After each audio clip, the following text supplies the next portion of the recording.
We're going to continue talking about Gothic architecture today.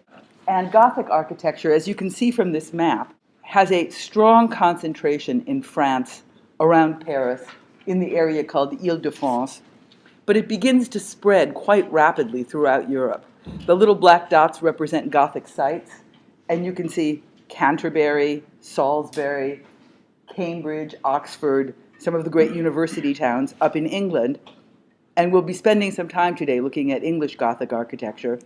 But Gothic also begins to spread into German countries and even into Italy a bit, although it doesn't have quite the same resonance in Italy. And that might have to do with the fact that the Italians feel very comfortable with classical architecture, what with being Roman and all. It doesn't seem like a foreign style that's been imposed on them. But Gothic architecture, particularly in these northern lands, takes off like crazy. And if you think about the qualities of Gothic architecture that we looked at last time, qualities like this one in Notre Dame, there's something about the Gothic interior that looks a lot like a forest, that looks like trunks with branches twining overhead. It's speculation, but many people have speculated that the qualities of Gothic architecture might very well resemble the kind of forest grove where the pagan rituals of northern peoples would have been celebrated. So Gothic architecture has as its origins a different model based on a different climate and a different history than the model that sponsored classical architecture. Even the quality of light that comes through a Gothic church, the dappled light casting strange patterns, is very much like the kind of light you might expect to find in a forest. When we talked about Gothic architecture in the past, we looked at early examples like Saint-Denis and noticed that there was an attempt to be organized, an attempt to begin to find a way to structure a facade in such a way as to really clarify the position of all the pieces. Certain features were becoming normal, like the triple portal and the rose window and the twin towers on the westwork, although Saint-Denis didn't quite pull that one off. And by the time we get to Notre Dame in Paris, it almost looks like it's been perfected, or it's been clarified with a kind of scholastic precision. And by scholastic precision, I'm referring to the school of philosophy most eloquently discussed in the Summa Theologica by Thomas Aquinas, where categorization and organization and correspondence between the heavens and earth are mapped out with mathematical precision. And you look at Notre Dame and you have to say, this is one heck of a facade. That's what I say every time I see it. And then I get an ice cream, and then I keep looking at it, but with an ice cream. And what features make Notre Dame so perfect? Or let's just say, what features in Notre Dame exemplify the Gothic in a way that even, say, Saint-Denis does not? Who would like to handle that? Yes. Good. She said if you were to divide this facade into a 9-square grid, the rose window would take up pretty much the entire center. In fact, this facade is strongly governed by geometry, and it's strongly governed by structure. And there is this clarity, I think, that comes from conceptualizing the building as a mass from which the elaboration of ornament is carved out rather than added on. Just to remind you, Notre Dame is okay.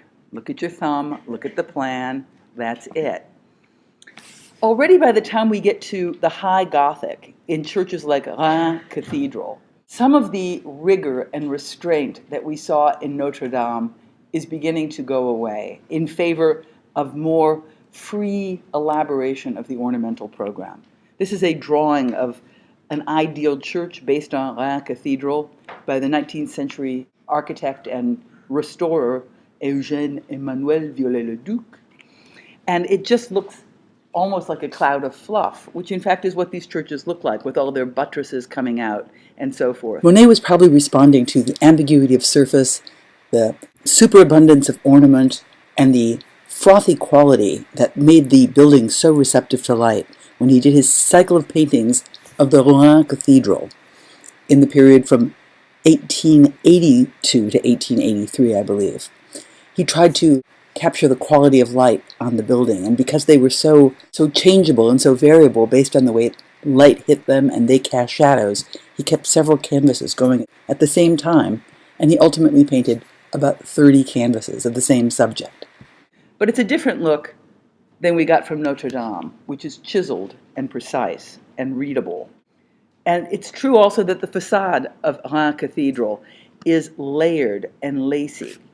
One thing we identified when we looked at it last time is that the porch becomes autonomous. The porch is no longer carved into the mass of the building, but it pulls out from the mass of the building and becomes almost a screen that one moves through.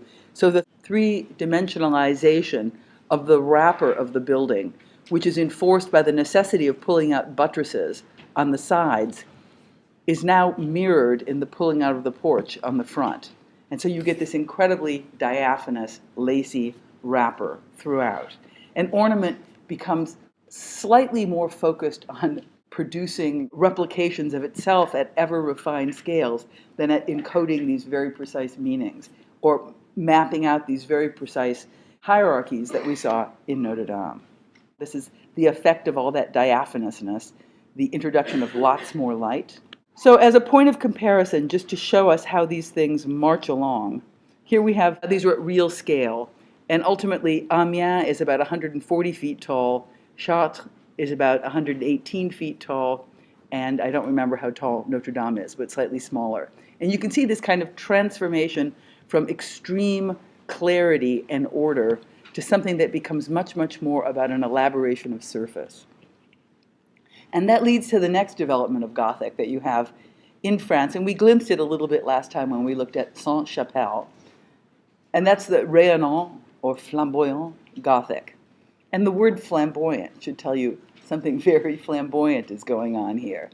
And, and it is. This is a little image of Saint-Maclou in Rouen. The name will be written out in a moment. But it is, I think, a really good description of how ornament becomes autonomous, how ornament begins to replicate itself in a way that's more sculptural than didactic. The map here shows you the spread of Gothic in the 13th and 14th centuries. That is to say, the period of the High Gothic and moving into this late period of Gothic. What we see as we move into this late period of Gothic is an increased interest in lightness and dematerialization and ever-increasing fragility and so forth. So here's Sainte-Chapelle that we looked at before, and you can see from the plan of Sainte-Chapelle that there is this extreme erosion of the envelope. Also, the buttresses that flank Sainte-Chapelle begin to give it this kind of exterior view of cage. And Beauvais Cathedral, in its extreme dematerialization, likewise begins to make propositions about architecture that aren't entirely rational and Thomist in their impulse. I don't know if I clarified this last time. This is the crypt of Sainte-Chapelle. When we looked at the section of Sainte-Chapelle, we saw this little area down below and then the big chapel up above. And there's a wonderful juxtaposition between the spatial experience of the two conditions. This is really kind of cave-like and compact, and the way you enter it now is you come in through the crypt and then you explode up into this wonderful expansion of light and space. Originally, you wouldn't have entered it that way because it was a palace chapel and it would have been directly adjacent to the palace. Here's Saint-Maclou in Rouen that we looked at briefly in our initial slide. And I think you can see from this that it is wild because this is the main portal of the building. This is the facade that in most cases, in most, let's say, early and high Gothic churches, would have this tripartite organization, but it would be along the plane of the facade. And now in Saint-Maclou, the facade itself has bubbled out and become a kind of autonomous, lumpy thing. So this is the facade that we're looking at over here. You find this tendency toward pattern making and toward the undermining of surface to be a continuing feature as Gothic moves forward and as Gothic expands out of France into other countries. So let's look at England. And you'll know immediately, and you can get a sense of this by looking at the little slide on the screen, that something very different is going on in English Gothic with respect to French Gothic.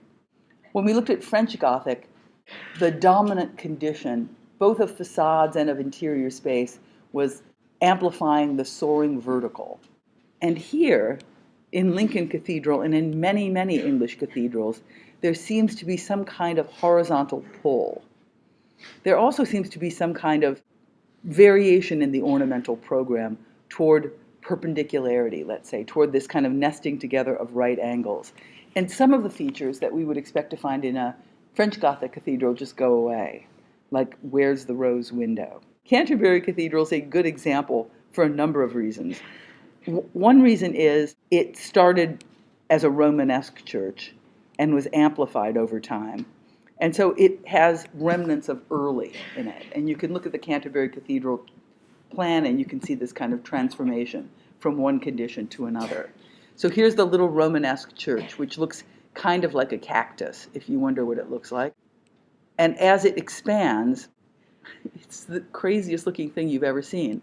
It begins to grow another transept and kind of grow radial chapels, but in a very odd way. There was an architect from France that came over, William of Saint, who was involved in Saint Cathedral, an early Gothic cathedral that we looked at briefly when we were making comparisons with Durham Cathedral. So there is some direct input of a French sensibility into Canterbury Cathedral, but weirdly hybrid. I just think this is the strangest looking church ever.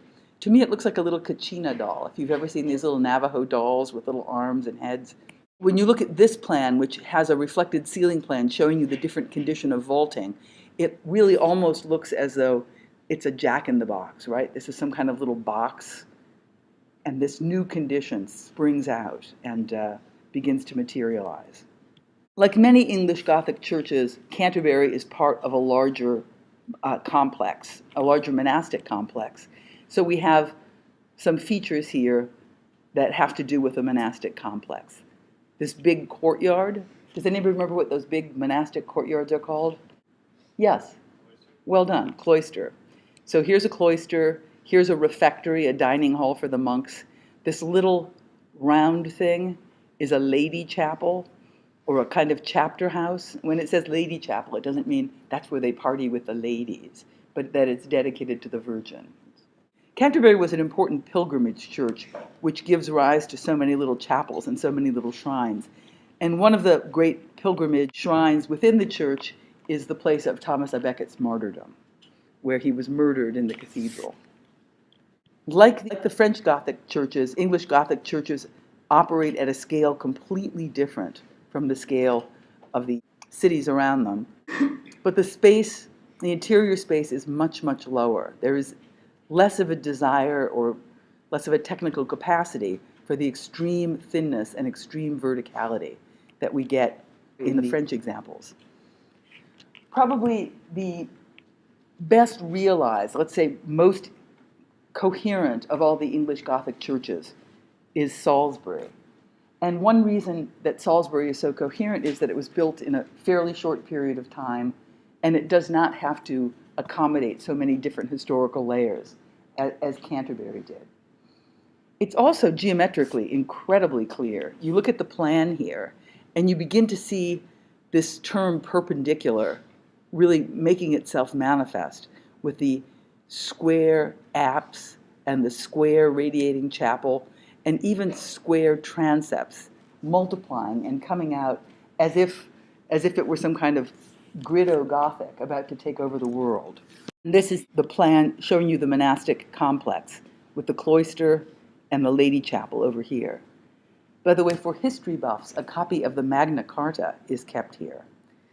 And for structures buffs, when the church was originally designed, it was not meant to have a crossing tower. Remember, the crossing is where the transept and the nave come together. And so since it wasn't meant to have a crossing tower, there wasn't quite enough structure in there. And when they put the crossing tower up, they had to add buttressing to one side, but the other side was fine. So on one hand, it seems to be highly idealized, and on the other hand, it does have this kind of eccentric modification that throws things out of whack. Let's look for a moment at the facade of the cathedral, because it is really nuts compared to the examples that we've been looking at. What's it missing, or what seems weirdly truncated? Do you have any reading on this? Yes. Yeah, it's like a lobster that you've removed the claws from, and it's growing these like little baby claws. It's kind of a lobster, but not quite. And the rose window's entirely gone. I mean, it seems like there's a totally different sensibility that goes into making this facade. And it seems to be much less about the explicit demonstration of structure and this gridding out of the facade, and rather there's just a kind of sensibility of covering the whole thing over with pattern. Because every little surface is encrusted with all kinds of pattern. This is what you get. This is called the W window for some reason, I guess because W, instead of a rose window that we hear. Slender little colonnettes marking out the surface. And here's the entry portal. It all looks so thin and so spindly, doesn't it, compared to the French Gothic? And that's so strange because the French Gothic looks so thin and so spindly compared to the Romanesque. But this stuff looks paper thin to me. A lot of the stuff that we saw going on in the flamboyant and rayonnant late Gothic in France had to do with the weird developments in vaulting, this kind of autonomy. The tracery begins to detach itself from the wall and do its own thing. And that is something that finds real favor in England. Here in Salisbury, in the church proper, you don't see it so much. But if you go into the little Lady Chapel, that place with the Magna Carta, there is a fan vault. And the fan vault simply, well, it looks like a mushroom almost, where the ribs come together and pull down. This is what the vaulting looks like in the rest of the church. It's kind of rational. It's kind of four-part vaulting. As we look at later and later and later English cathedrals, this tendency of the vaulting to go crazy becomes more and more pronounced. So much so that at Lincoln Cathedral, there's a section of vaulting that is widely known as crazy vaulting. That's not my term, crazy vaulting, and you will see why. Anyhow, here's Lincoln Cathedral. If people showed you this on a test, say, and you had to identify it, how would you be able to know that it was English Gothic? What things about the plan of Lincoln Cathedral tell you that this has got to be English Gothic? Yes? Well, you could have a double transept in French Gothic, but it's more likely to happen in English Gothic, so yeah. Yes. Yes. I don't know people's names. White sweatshirt girl with glasses. The cloister you could have at any monastic compound, but you're awfully likely to have one with a Gothic church in England. Yes? Right. In early Christian and Romanesque and in French Gothic, you traditionally have a rounded apse, and here what do we have? Right, it's straight. Somebody else had their hand up, or did she steal your answer? Yes? Well, there are perpendicular angles throughout the transept. This whole thing seems to be governed by a highly organized disposition of orthogonal lines, of right angles. And you get this kind of very dramatic Lady Chapel. And I would say that the Lady Chapel in this form is something you find a lot more frequently in a English Gothic than in a French or Italian or whatever else Gothic. Here's the facade of Lincoln Cathedral. What is so crazy looking? What makes this thing look like it's English to you? If you saw this and you had to say, is it English or French? Yes? It reads very horizontally as well as vertically, right. I mean, it almost looks like it's some kind of biology experiment that you did in 9th grade where you had to collect insects and pin their wings down. Did you do that? Or did you go to school in a kinder, gentler era than I did, when you were no longer pinning bugs to corkboard? So doesn't it look like, you pin this thing down and here it is, you flatten it out? It's a strange looking thing. It looks almost hybrid. The plasticity of these towers seems dissonant with the flatness of the facade in front. What else makes it look like it's probably not going to be French Gothic? Yes? Yeah, the main portal is incredibly large, that there's an entirely different strategy in organizing the facades in the English Gothic than in the French Gothic. The French Gothic is very much that 9-square grid that one of your classmates identified when looking at Notre Dame. And here, not so much. Here it's these kind of horizontal bands with these large figures popping through. Good. So here's the massing of Lincoln Cathedral, and here's a little sneak peek at the thing called crazy vaulting. Can you get why it's crazy vaulting? It's so weird. It's sort of asymmetrical. It does the trick, which is to say it takes loads from the roof and translates them to points, but it doesn't unfold symmetrically. It kind of oscillates from point to point as you move along the surface. There's another view of the fabulousness of Lincoln Cathedral. and a diagram of the crazy vaults, different strategies of crazy vaults. Some of the vaults do this, which are a little bit more normative, let's say, than the crazy vaults, because they're symmetrical, but they're beginning to create a situation that is more fan-like, that's more about the kind of volumetrics produced in a convex way than the concavity that you get of a rib vault that follows the geometry of the church. Here are the crazy vaults, where you get this kind of zigzagging from point to point to point. And here are some of your crazy vaults. The Henry Chapel, which is quite late at Westminster Abbey, is an example of a church where the vaulting is becoming more and more sculptural, more and more autonomous, less and less about simply reinforcing the line of structure on the plane of the ceiling vault, and more about becoming this kind of free figure. This diagram shows you what's happening, that these vaults become these hollow cones almost hanging in the space. And you see what I mean?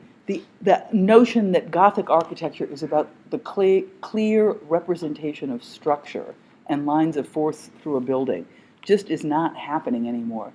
The entire surface has been encrusted with this waffle-like pattern making. And even things that begin to suggest the formation of structure don't quite hit the ground. They hang there like stalactites in space. So if one of the roles of Gothic architecture is to freak you out, to kind of dazzle you with the miracle that the ceiling is being held up at all, I can imagine that the experience of going into the Henry Chapel in medieval times would have been really shocking, where you think, well, I'm coming back when those columns have had a chance to grow and reach the ground, because it just looks too fragile. This is Ely Cathedral, another one of these big, hulking, perpendicular style Gothic cathedrals. Fabulous massing. The idea of the tower at the crossing is something that becomes a feature in English Gothic churches. This aerial view shows you that not only one, but two crossing towers are going on here, because of course we have not only one, but two transepts. And here's the facade. Honestly, these are such crazy looking facades, aren't they? If you're used to looking at the French Gothic facades, it's as though children have been drawing facades and they forgot what the ordering principles were, or that there's a completely different set of aspirations at play and a completely different kind of local taste favoring the horizontal rather than the vertical, but somehow finding a way to reconcile the two tastes together. And here's the plan of Ely. Quite a little rational plan. And the moment where Ely goes really crazy and becomes expressive of this kind of new, free sensibility of structure and ornament is at the crossing. Expressive of this new, free sensibility of structure and ornament is at the crossing. And looking down the nave, you can begin to see these fan vaults welling up and supporting an octagonal tower at the crossing. This is the crossing at Ely. The constructed ceiling plan shows you a bit of what's going on with those vaults. The structure at the crossing is a little bit different here than the structure at the crossing we've seen in other churches. Typically we see 4 piers supporting the crossing, so that if there's a vault at the crossing, it comes down to 4 piers. But the transept comes marching in with 2 hulking big pieces of structure. The nave comes marching in with 2 hulking big structures. And the choir comes marching in with 2 hulking big chunks of structure. So you actually have 8 piers disposed around the center, which makes it possible to get this unusual figure in the vaulting that we see here at Ely. So pretty and so different from what we see in France. I'm going to show you one more English example, and this is King's College in Cambridge. Look at the date, 1516. By 1516, we were almost at Mannerism in Italy. You know, the Italian Renaissance had been going strong for almost 100 years, but styles do not hit every part of Europe at exactly the same point in time. So while Italy was going through the Renaissance, English Gothic was going through its latest and its most sort of ornamental period, as demonstrated at King's College Chapel. The wall. I guess you could say King's College Chapel is to English Gothic what Sainte-Chapelle is to French Gothic. It's a fairly small church. It's a church for, well, Cambridge University, and it is lantern-like. The walls are almost completely gone, has this amazing glazing, but it also has amazing vaulting, which Sainte-Chapelle does not. That here, these are really kind of dramatic fan vaults, coming out, mushrooming out from the side, lacing together, and allowing the plasticity of the ceiling to play against the luminosity of the wall. And the plan is incredibly straightforward. The plan is like this little bowling alley of a plan. And that would be one heck of a bowling alley, quite frankly. I would become a pro bowler if I had the opportunity to bowl there. A long tube of space, crisscrossed by buttresses, and then just diaphanous on the interior. I want to talk a little bit about Central European Gothic, because we mentioned at the beginning of this class that Gothic was spreading in all directions, and particularly in places like Germany, Poland, Bohemia, places that were forested northern lands. Gothic was very, very eagerly received and eagerly expanded upon. Additionally, you did have this traveling class of masons who would go from building project to building project to building project. So frequently, a project that you might see in Germany would have had French masons working on it, just as we had William of Saint go and work Canterbury in England. Albrechtsburg in Meissen is an example of a Gothic domestic space. It's a palace near Dresden in Germany. And I think this is just spectacular. This is quite late, once again, 1470. Renaissance is going strong in Italy. But something that I really like about this is how the tracery, which was already showing signs of having a life of its own back in the English and Rhénan French examples that we looked at, now really does peel away from the wall. It peels off the wall and becomes the balustrade for a winding staircase, doing its own thing. Or here, in this hall, the crazy concave, convex pattern making of the vaults express themselves as some kind of surface you would be happy to show on a studio project if you could figure out how to model it. And they were able to model it using really primitive tools. This is another fabulous little piece of German stuff, the Freiburg Cathedral in Saxony. I don't know. Who thinks this is beautiful? All right, that's good. I think it's sort of beautiful in a kind of frightening way. It's like, you know, little garden dwarfs on steroids climbing up a Gothic stairway. Things that are interesting about it, I think, are revealed to a large extent by this drawing, which is a 18th century drawing next to it, that shows explicitly this reference to the forest, this reference to the forest glade with the branches that twine together and give you a kind of architecture. And you see that in these little branchy things that the little garden dwarfs are climbing up. You also see this extreme dematerialization taken to the spindly stair. It's kind of the same structural detail that Mies van der Rohe is to use many years later out of steel, where you simply have something underneath these freestanding treads that make them seem to float in space. But here, taken to a crazy, descriptively vulgar level. Or here's Braunschweig Cathedral. And these German examples you're not going to be tested on. I just want to show you the degree to which the style permutates. Everybody's smiling now. Permutates and varies as you move from country to country. Like, look what's happening here. I think this is so beautiful. It's beautiful because it, I think, really exemplifies this whole metaphor of the forest, or vines twining down as they come down from the ceiling, and the liveliness and the variability of the forms. And here's another one. This one's quite famous, the Annaberg in St. Anna, where things kind of like fan vaulting happens, but the thing that's kind of like fan vaulting begins to create these littler nodes of kind of baby vaulting, so that the whole surface of the ceiling becomes highly animated and highly patterned. These are construction details showing you if you want to make one of these at home, this is what you do. And part of it is the express play of the patterned ribs, and then the freeing of the ribs from the surface of the building and knotting them together. This is the kind of stuff that we have going on in the Annaberg. the Annaberg, where the twisted piers recall trees, and the form of the building itself becomes sort of tree-like in the elaboration of the transept as another one of these little lumpy things. The basic point here is that as we move in Northern Europe and in Central Europe and in England into the late Gothic, there is an increased interest in the elaboration of pattern, the elaboration of surface, and the autonomy of ornament. We're going to continue talking about Gothic architecture today.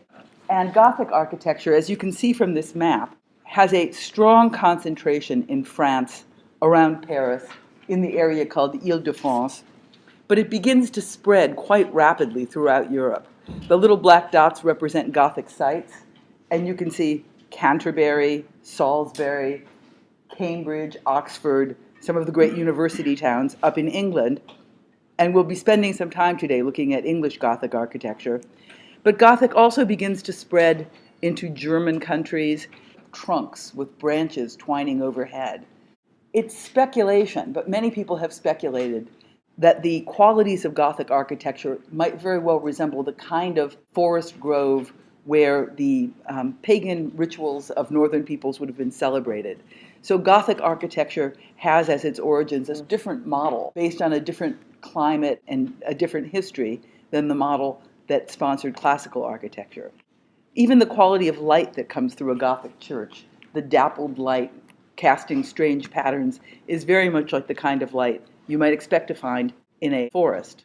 When we talked about Gothic architecture in the past, we looked at early examples like Saint-Denis and noticed that there was an attempt to be organized, an attempt to begin to find a way to structure a facade in such a way as to really clarify the position of all the pieces. Certain features were becoming normal, like the triple portal and the rose window and the twin towers on the westwork, although Saint-Denis didn't quite pull that one off.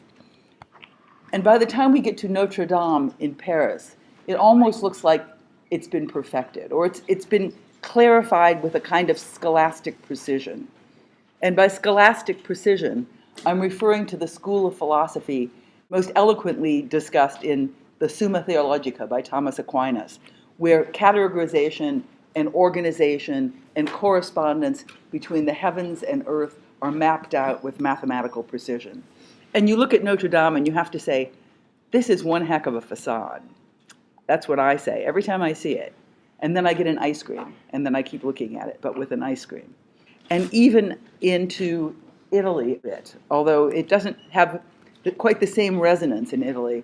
And that might have to do with the fact that the Italians feel very comfortable with classical architecture, what with being Roman and all. It doesn't seem like a foreign style that's been imposed on them. But Gothic architecture, particularly in these northern lands, takes off like crazy. And if you think about the qualities of Gothic architecture that we looked at last time, qualities like this one in Notre Dame, there's something about the Gothic interior that looks a lot like a forest, that looks like